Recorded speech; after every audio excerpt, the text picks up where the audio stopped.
Hey everybody, today I'm going to be doing a review on LASplash's Dia de los Muertos.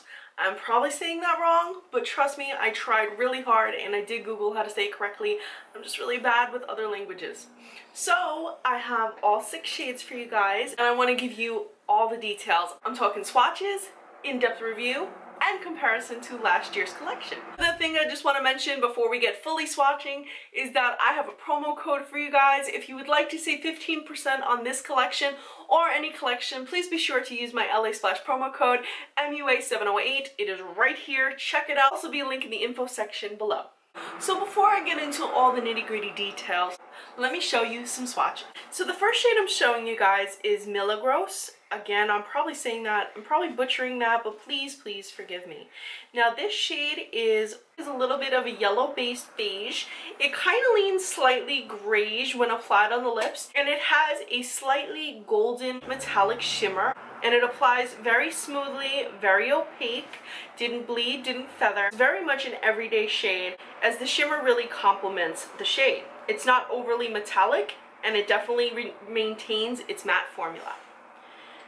The next shade is Alviso Beso, and this shade is a bit of an orangey metallic shade. This is truly a fall shade at heart, but it's much more metallic than the first shade.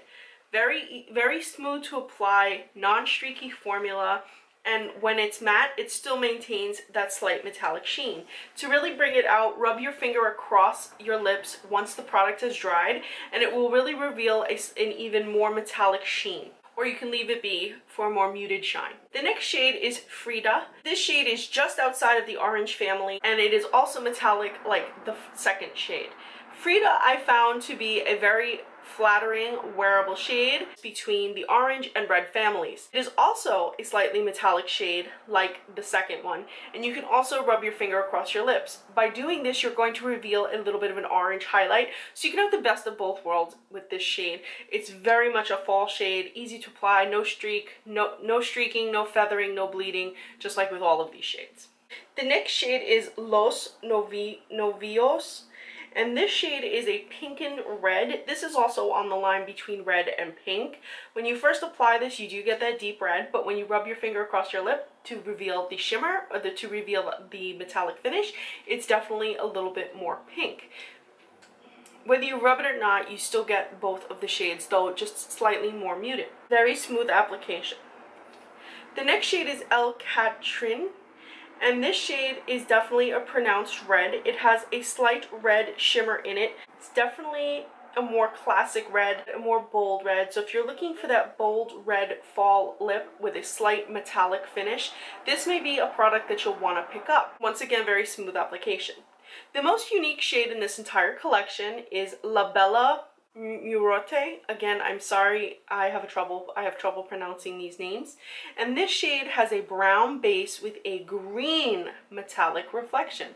So while you're wearing this, it's going to look like it has a duochrome shift. This is the only shade that I feel has a true duochrome in this collection. If you rub your finger across your lip is going to look definitely more green. It's going to be a very pronounced green, whereas if you don't and you leave it be, it's definitely more of a pronounced brown with just a slight shift in certain lights. So you can control how you want this shade to look on your lips. So now that we've seen the swatches, I want to talk about these new wands. The wands in this collection are slightly different than wands of the past. Wands of the past featured just a long doe foot applicator. There are definitely some pros and cons to these applicators. To be honest, I liked that they deposited a decent amount of product, though the old doe foot applicators delivered just enough product on the lips as well. Because there's a hollowing in the center of the applicator, it can either deposit too much at once or it can start taking off the product as you're applying it. Now, since this kind of applicator works really well with lip gloss, but when you're talking about a liquid lipstick that you need precision and you have to work fast, it was a little bit disappointing that these were the applicators that they chose. The tip makes lining the lips perfect, and it makes filling in the lips great. If you have larger lips, you should have no problem with this, but I found, because I have smaller lips, trying to maneuver this wand on my lips, I wound up with liquid lipstick dried onto my teeth with every single swatch I did. And I've never experienced this before with LASplash, so I don't know if it's a learning curve or if it's just me because I have small lips, but I didn't particularly like the new applicators. The formula itself was very, very fast drying, not heavy on the lips. It's a little bit drying because of the nature of the product. It is a liquid lipstick. It is a matte lipstick. It is a matte liquid lipstick. It is transfer proof. See, nada. Nothing. So you can kiss with it, you can eat with it, just stay away from foods that are extra greasy. It could, because extra greasy food will wind up taking this product off. So all good things aside, let's move on to comparing this year's collection to last year's collection. Last year's collection also featured 6 shades, but I think that last year's collection kind of pushed the envelope just a little bit more than this year's. Last year's we had dark red, we had purple, we had the duochrome, very similar to the duochrome we have here, and we have this year's one. This year's one features a green on brown. Last year's featured a blue on like brownish purple. So we did have a very similar shade to last year, but that's about where the similarities end. We did have a golden shade, but because we had coppers and reds, it was a little bit different. But we did have a blue, we did have blue, dark purple, etc. Also the packaging featured silver, whereas this year's packaging featured gold, as you can see. In terms of the toppers, we do see I think these are called sugar skulls. We do see them again on this year's packaging. What I really liked last year is that the tops featured the names up here, whereas this year they just have a gold top. I really thought that was unique because sometimes the stickers fall off on the bottom, and I just thought that was just extra cute packaging. We did have blue, dark purple, etc. Also the packaging featured silver, whereas this year's packaging featured gold, as you can see. In terms of the toppers, we do see I think these are called sugar skulls. We do see them again on this year's packaging. What I really liked last year is that the tops featured the names up here, whereas this year they just have a gold top. I really thought that was unique because sometimes the stickers fall off on the bottom, and I just thought that was just extra cute packaging. It's also worth noting that the ones from last year were in a completely different formula than the ones this year. This year, these are Lip Couture, whereas last year they were part of the Studio Lip Luster collection. Now, I'm a little bit of a stickler for all things LASplash because I own pretty much every shade they've ever put out.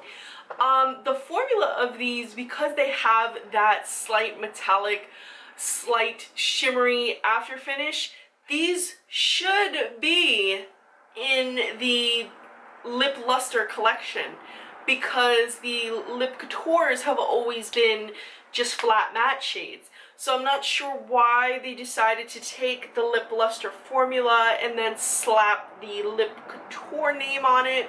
I'm not sure. Does this mean that they're ending the Lip Luster line? I have questions. Like, I don't get it. One other thing I feel worth mentioning, because I can't do a review like this without being a hypocrite. So, this collection does feature the Day of the Dead. That's what this collection is all about. As someone who believes strongly in issues of cultural appropriation, I feel very passionate about this. I don't try to bring politics into makeup often, but when something like this comes up, I do feel like it's worth addressing. So I want to tell you guys about how I feel, and we're going to weigh like the things they did right and the things that they did wrong. So the artwork and the Spanish, matching it with the Spanish names, I feel like that was great, because if you're going to do something from another culture, at least stick with names that are, you know, within that language at least. It's nice to see that. I can't say anything about the authenticity of these designs. So unless they're working with people directly involved in the Mexican culture, it's a little bit of a cultural appropriation. Also the fact that they had a Day of the Dead event, like Sugar Skull contest. I don't think that any culture should be made into a contest. There are lots of cultures out there that have beautiful artwork and beautiful traditions, and maybe they were trying to pay homage to that, because, you know, it seems like they were putting the effort forth that they did include names, but from what I gathered and from what I know about it, it just, it seems a little bit, something's off about it. Nobody's culture should ever be a costume, and nobody's culture should ever be sold for profit. So I'm not sure which direction LASplash was going, and I'm not going to stipulate here. I'm not going to stipulate. But I do think, like I mentioned last year in my video, I do think that we should be mindful and cautious when we do purchase products like this. Just wanted to put that out there because I didn't want to be a hypocrite and just ignore the fact that you know, that there is a culture and a tradition being used on these products. That being said, I found the toppers beautiful. It made me want to research more into Day of the Dead.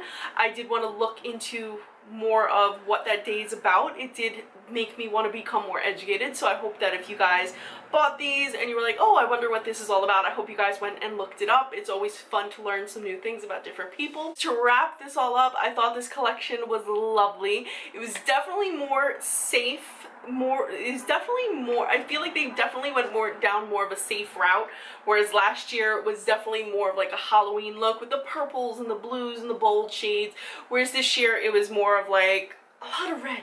It was like red, brown, orange, nude.